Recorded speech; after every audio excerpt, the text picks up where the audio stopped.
हड्डियां जमा देने वाली सर्दी का मौसम और उसमें हरिया की झोपड़ी में जानवरों की तरह सिमटी 4 जाने। एक टूटी चारपाई पर रामलाल का कंकाल सा शरीर कांप रहा था। हरिया और बिंदिया परेशान बैठे थे और उनका बेटा मुन्ना गुस्से में। हरिया, इस बार तो प्राण ही निकल जाएंगे। कल सरपंच के यहाँ काम करके लकड़ी तो लाए थे ना। अरे लाएंगे कहाँ से? उस कंजूस ने आज मजदूरी भी आधी ही दी है। कहता है काम ढीला किया है हरिया। अरे तो गुलामी करते रहो उसकी। मैं तो कहता हूँ जाकर उसका कोयले का गोदाम जो है ना। अरे चुप मुन्ना चुप रहे। बाप से ऐसी बातें करता है, बाप से ऐसी बातें करता है, पाप लगेगा तेरे को। अरे तू अपनी बिगड़ेली जबान संभाल बेटा। है अरे तुझे पता है उस सरपंच की ताकत है? पता है? अरे पता है। बिंदिया बस अपने ससुर को चिंता के साथ देख रही थी और फिर परेशान होकर हरिया से बोली, ये बूढ़ी काया इस जाड़े को झेल न पाएगी हरिया। दवा के पैसे भी नहीं है।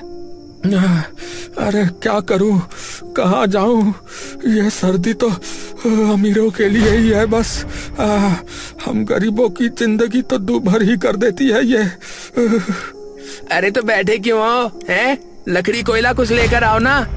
मुन्ना की बकवास सुनकर हरिया को बहुत तेज गुस्सा आ गया और वो चिल्लाया, अरे तेरी हिम्मत कैसे हुई मेरे सामने जुबान चलाने की? है हिम्मत कैसे कर रहा है? अपने बाप को हुक्म दे रहा है?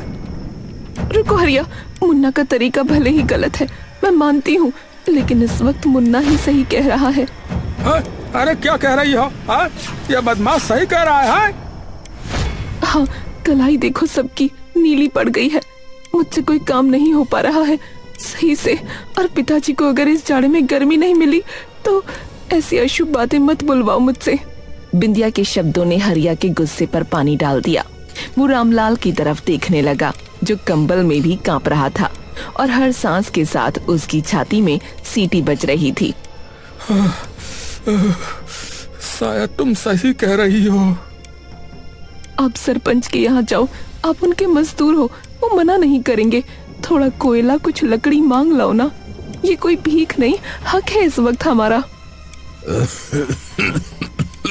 नहीं बेटा, उसके आगे हाथ मत फैलाना, वो तेरी बेइज्जती करेगा बेटा। नहीं पिताजी, बिंदिया ठीक कहती है, ये हक है ये। हाँ हमारा, मैं जाता हूँ, और बेइज्जती करे तो अब करे ये, लेकिन हमारी जरूरत है पिताजी।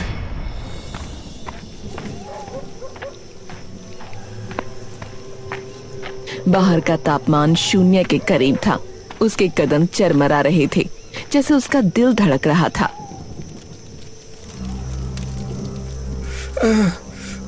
सरपंच जी नमस्ते।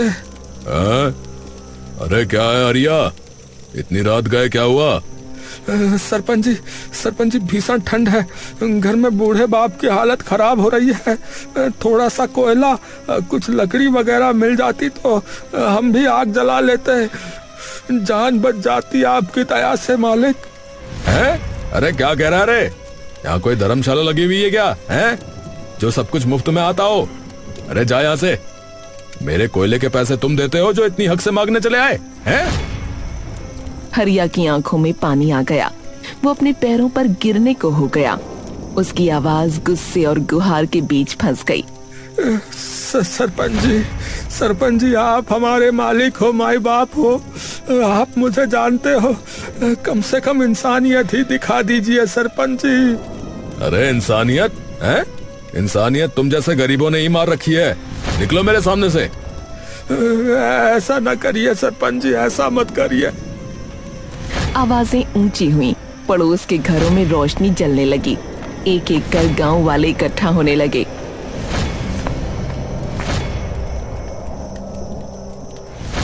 अरे सरपंच जी ये गलत है, हरिया भाई का हक बनता है।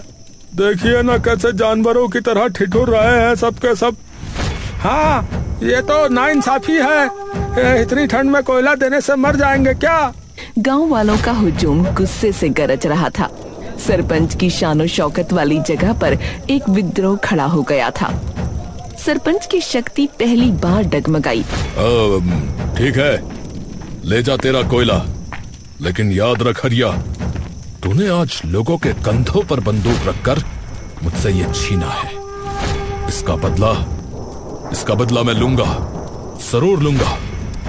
हरिया ने कोयले की टोकरी उठाई। वो बिना पीछे मुड़कर देखे चल पड़ा। पीछे सरपंच की बुरी नजरें उसकी पीठ में छुरा घोंप रही थीं।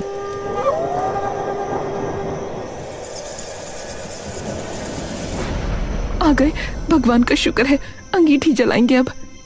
हाँ बिंदिया, अब ठंड नहीं रहेगी। हाँ, अंगीठी जली। लपटों ने कमरे को नारंगी रंग में रंग दिया। चेहरों पर पहली बार ठंड से कुछ राहत मिली थी, लेकिन ये मुस्कान ज्यादा देर न टिकी। अरे यही जिंदगी है आपकी, हैं? एक टोकरी कोयले के लिए पूरे गांव के सामने भीख मांगनी पड़ गई। अरे क्या बकवास करता है तू, है? अरे भीख नहीं थी, हक था मेरा। हक था मेरा, और मेरे हक का क्या है? मेरे पास तो एक साइकिल भी नहीं है। मेरे दोस्त के पास सब कुछ है, और मेरे पास ये जलती हुई झोपड़ी और ठंड में कांपते हुए बुड्ढे। अरे शर्म कर मुन्ना, शर्म कर। अरे नहीं, अब बस हो गया। आप लोगों ने मेरी जिंदगी बर्बाद कर दी। हाँ, मुझे पैदा ही क्यों किया है? क्यों किया? मुन्ना का गुस्सा ज्वालामुखी बनकर फूट पड़ा था। उसकी हर बात झोपड़ी की दीवारों से टकराकर वापस आ रही थी। अरे चुप हो जा कमबख्त, अरे चुप हो जा। अरे इतनी मुश्किल घड़ी में भी नालायक बोले जा रहा है। अरे मैं इस घर में ना आग लगा दूंगा। इसमें रहने लायक भी है क्या कुछ? ना सुख है ना सुविधा, सिर्फ ताने ताने सुनते रहो।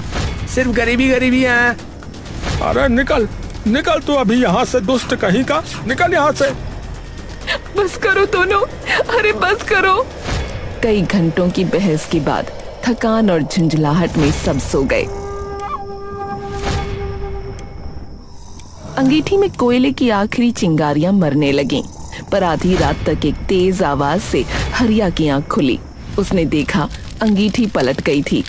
एक चटखारे के साथ लकड़ी का फर्श जल उठा। आग की लपटें तेजी से फैल रही थीं। अरे अरे आग लग गई भैया, आग लग गई। अरे उठो सब, अरे जल्दी उठो, अरे जल्दी उठो। हे राम, बचाओ, पिताजी को उठाओ। हरिया ने बेहोश रामलाल को उठाया। पूरी झोपड़ी अब आग की चपेट में थी। छत गिरने लगी। अरे तूने किया है? तूने किया है ना? अरे तूने ही आग लगाई। अरे तू पागल है क्या? क्यों किया तूने ऐसा, क्यों किया? अरे मैंने क्या किया है? मैंने क्या किया? पागल हो क्या है? मैं ऐसा क्यों करूंगा? मुझे भी तो इसी घर में रहना था। अब मैं कहाँ जाऊंगा बताओ? मेरे पास कोई महल है क्या है? हरिया रुको, मुन्ना कुछ भी हो ऐसा नहीं कर सकता, रुक जाओ। हरिया के हाथ ढीले पड़ गए। वो अपनी जलती हुई झोपड़ी, अपने सामने खड़े रोते बेटे और पीछे ठिठुरते बूढ़े बाप को देखता रह गया। सर्दी का कहर अब आग के रूप में सामने था। उसी समय एक आदमी बोला, अरे हे भगवान, अरे ये क्या हो गया? अरे कहीं सरपंच ने तो नहीं? वो तो धमकी दे रहा था ना कि बदला लेगा। क्या कहा तुमने? हाँ, सही कह रहे हो। हरिया का चेहरा गुस्से से तमतमा गया। सरपंच के शब्द उसके कानों में गूंजने लगे, बदला लूंगा। उसने अपने परिवार को देखा, फिर जलते घर की राख को देखा, और फिर एक जंगली बैल की तरह सरपंच के घर की ओर दौड़ पड़ा। सरपंच निकल बाहर। तूने मेरे घर में आग क्यों लगाई?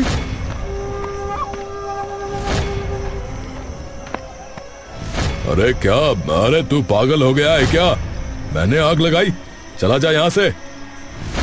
आप ही तो कह रहे थे बदला लूंगा, इतनी जल्दी बदला ले लिया। अरे हाँ भैया, तुमने कहा तो था। तुम कह नहीं रहे थे? तुमने कही। कितने गए गुजरे इंसान हो तुम। सरपंच का चेहरा लाल हो गया। उसकी नींद पूरी तरह उड़ चुकी थी और गांव वालों पर गरजना शुरू कर दिया। अरे तुम सब पागल हो गए हो, पागल। हाँ बिल्कुल बेवकूफ हो। अरे मैं इतना नीच नहीं हूँ कि किसी के घर में आग लगा दूं। अरे फिर तुम्हारा बदला लेने का मतलब क्या था, बताओ क्या मतलब था? अरे बेवकूफ, मेरा मतलब था तुझसे ज्यादा मजदूरी करवाऊंगा, तुझ पर डबल बोझ डालूंगा, तुझे इतना मजबूर करूंगा कि तू खुद मेरे आगे घुटने टेके। और क्या मतलब था? तभी भीड़ में से एक आदमी आगे आया। वो कांप रहा था जैसे कोई राज बोलने जा रहा हो। अरे ये जो है ये सरपंच ने नहीं किया है। हाँ? क्या कह रहे भैया? तो किसने किया है? तो तुम्हारे पड़ोसी शंकर ने किया है भैया। मैंने रात में उसे तुम्हारे घर में घुसते हुए देखा था, मुझे लगा तुमसे मिलने जा रहा होगा। हरिया की सांसें रुक सी गईं। उसने इधर उधर नजर दौड़ाई। शंकर भीड़ में ही खड़ा था, पीछे छिपने की कोशिश कर रहा था। शंकर, तूने मेरे घर को जलाया? तूने मेरे घर को जलाया, हमें मारने की कोशिश की। अरे मैं इसको ना अभी मार डालता हूँ, इसका भी मैं बनाता हूँ। अरे रुक, तू रुक जा रे, तू बोल शंकर, तू बोल, तूने ऐसा क्यों किया? शंकर का चेहरा पीला पड़ गया था, वो जमीन पर गिरने लगा। माफ कर दो हरिया भाई, माफ कर दो। मैं तुमसे जलता था, इसीलिए ऐसा कर दिया। सब हैरान रह गए। ये कारण बहुत अजीब था, पर कोई विश्वास नहीं कर सकता था। हरिया के पास आखिर है ही क्या जिससे जला जाए? सरपंच जी मुझे इंसाफ दिया जाए, इसने मेरा सब कुछ जला दिया। अरे शंकर के बच्चे, तूने ऐसा क्यों किया है? अब तुम इसे अपने ही घर में रखोगे, समझे? ये तुम्हारी ही गलती है इसीलिए, और इनका घर भी बनवाओगे जल्द से जल्द। शंकर ने हामी भरी। हरिया का परिवार शंकर के घर चला गया।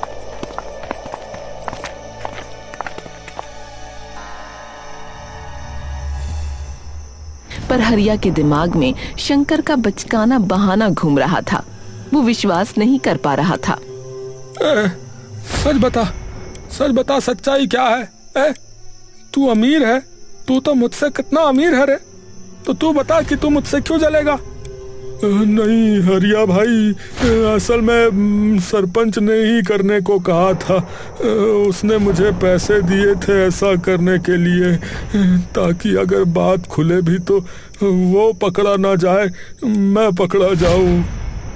हरिया के पैरों तले जमीन खिसक गई। उसका शक सही निकला था। शंकर फुसफुसाने लगा। तुम सरपंच के घर काम करना छोड़ दो, उससे पीछा छुड़ा लो, क्योंकि वो एक बहुत बुरा इंसान है भाई। और कल तुमने उसे सबके सामने झुका दिया, मजबूर कर दिया, और ये बात उसे बिल्कुल गवारा नहीं हुई। हरिया कुछ बोला नहीं, वो चुपचाप लेट गया। उसके दिमाग में तूफान चल रहा था। अगली सुबह रामलाल की हालत बहुत बिगड़ गई। उनकी सांसें तेज चल रही थीं, चेहरा नीला पड़ रहा था।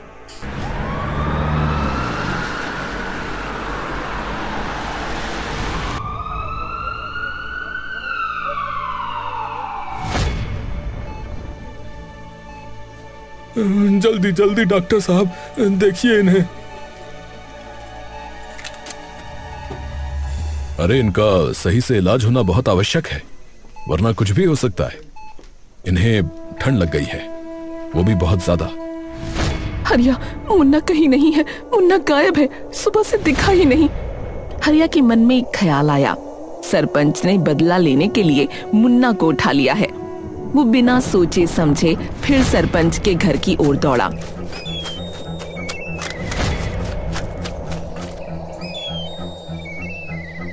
अरे अब तुमने मेरे बेटे को किडनैप कर लिया है। अरे कहाँ है मेरा बेटा, बोल। अरे तुम फिर चले आए।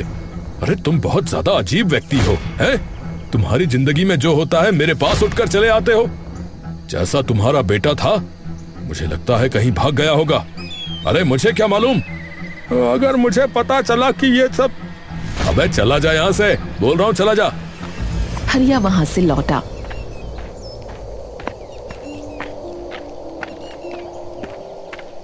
पूरा दिन मुन्ना को ढूंढा गया।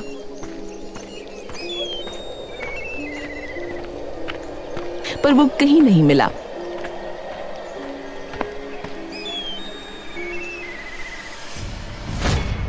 शाम होते होते वो अचानक आ धमका। अरे मैं आ गया।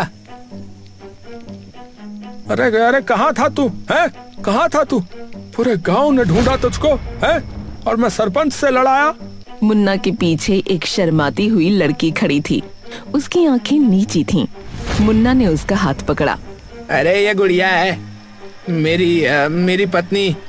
मैं शादी करके लौटा हूँ। हरिया का सिर चकरा गया। उसकी आंखों के सामने अंधेरा छा गया। उसने खुद को संभाला। अरे अरे तेरे दादा बीमार पड़े हैं, मरने की कगार पर है, और तुझे शादी करने की पड़ी थी, है? वो भी ऐसे। अरे तो क्या हुआ है? आपने तो अपनी जिंदगी जी ली ना, तो मैं ना जीऊं जिंदगी अपनी? बहस छिड़ने ही वाली थी कि बिंदिया ने बीच बचाव किया। उसने गुड़िया को अपने पास बुलाया और हरिया को शांत किया। लगभग 1 हफ्ता गुजरा।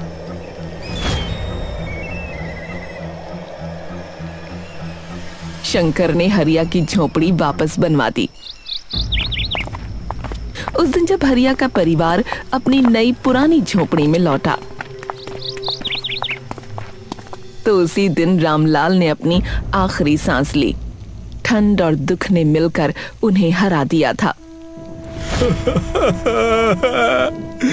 पिताजी, मैं आपको बचा नहीं सका। निकम्मा बेटा हूँ मैं, कितना निकम्मा बेटा हूँ। पिताजी, आप क्यों चले गए? घर में मातम का माहौल था।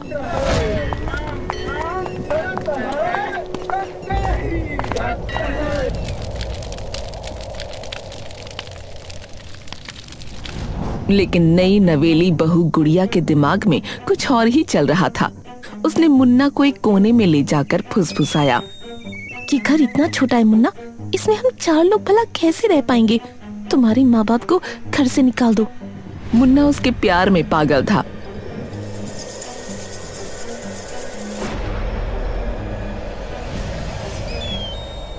उसने अगले ही दिन हरिया और बिंदिया को घर से निकाल दिया।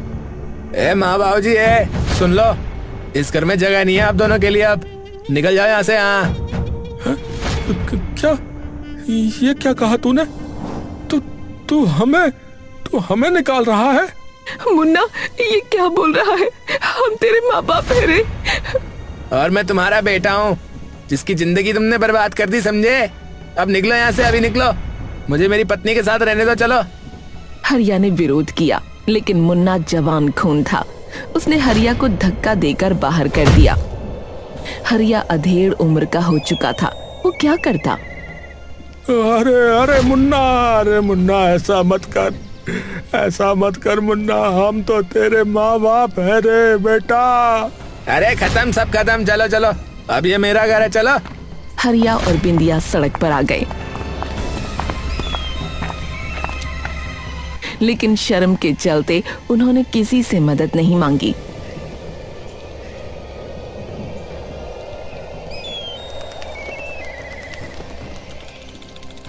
उनका पूरा एक दिन सर्दी में कांपते हुए गुजरा। दोनों के ऊपर इतने दुखों का पहाड़ टूटा कि वो दुआ ही कर रहे थे कि मर ही जाएं तो अच्छा है। अरे बचाओ! अरे भैया, सरपंच का बेटा कुएं में गिर गया! अरे कोई बचाओ भैया! अरे कोई कुछ करो! सरपंच का बेटा शहर से वापस आया था। उसे गांव के बारे में कुछ अता पता नहीं था। वो एक पुराने कुएं में जा गिरा। सरपंच की हालत खराब हो गई। अरे मेरे बच्चे को बचा लो! अरे कोई तो बचा लो! मैं सब कुछ कर दूंगा। अरे कोई तो बचा लो मेरे बच्चे को। ए रामू, ए कलुआ, ए घाती, ए हरिया, अरे कोई तो कुछ करो रे, कोई तो कुछ करो। हरिया आगे आया। उसने अपनी कमर में रस्सी बांधी, बिना एक पल सोचे कुएं में कूद गया। गांव वाले हैरान रह गए। अरे खींचो खींचो, अरे ऊपर खींचो रस्सी। गांव वालों ने मिलकर दोनों को ऊपर खींच लिया।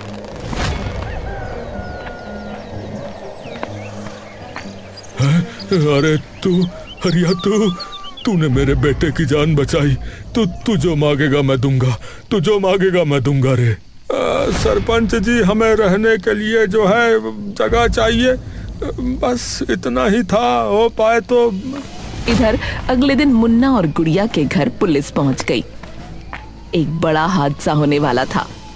हाँ भाई मुन्ना, अरे तुम पर एक नाबालिग को भगाने का आरोप लगा है, चल अब थाने।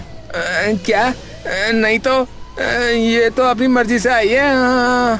अच्छा, तो ये अपनी मर्जी से आ ली, तो अब तुम दोनों जेल जाओगे फिर। चलो भाई। नहीं नहीं, मुझे भगा कर लाया था, मैं नाबालिग हूँ, मुझे अपने साथ ले चलिए। मुन्ना का सिर चकरा गया, उसकी दुनिया उजड़ गई। अरे अरे ये तू क्या कह रही है? ये तू क्या कह रही है? मैंने तुझसे शादी की। शादी? काहे की शादी? मुझे तो बस घर से निकलना था, तू सिर्फ सीढ़ी था। मुन्ना टूट गया। पुलिस उसे ले जाने ही वाली थी कि वो सरपंच के घर की तरफ दौड़ गया।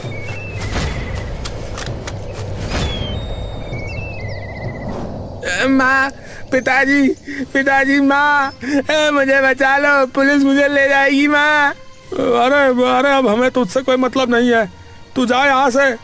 पुलिस पकड़ ले जाए, हमें क्या, हम है कौन? मुन्ना जमीन पर गिर पड़ा। उसे अपनी गलती का एहसास हो चुका था। वो बहुत रोया। मैंने बहुत गलत किया है, बहुत बुरा इंसान हूँ मैं। मुझे एक आखिरी मौका दे दीजिए, मुझे बचा लीजिए। अरे ठीक है, जा बचा लिया। वैसे भी ये सब मेरा किया धरा था। क्या? हाँ, पुलिस को मैंने ही भेजा था तुम्हें सबक सिखाने के लिए कि वो लड़की तुम्हारे लिए बिल्कुल भी सही नहीं थी, और जो तुमने अपने माँ बाप के साथ किया वो तो महापाप है। मुन्ना सिसकियां भरने लगा। उसने हरिया और बिंदिया के पैर पकड़ लिए। माफ कर दो माँ, माफ कर दो पिताजी, मैं पागल हो गया था, मैं पागल हो गया था उस लड़की के लिए। अरे ये सर्दी जानलेवा है, लेकिन जो तूने किया उसने हमें जीते जी मार दिया। पर चल, अगर तुझे अपनी गलती का एहसास है तो हमने तुझे माफ किया। फिर बिंदिया ने मुन्ना को उठाया। सरपंच ने हरिया को अपने यहाँ काम पर रख लिया। वो तीनों अब घर लौट आए और खुशी खुशी रहने लगे।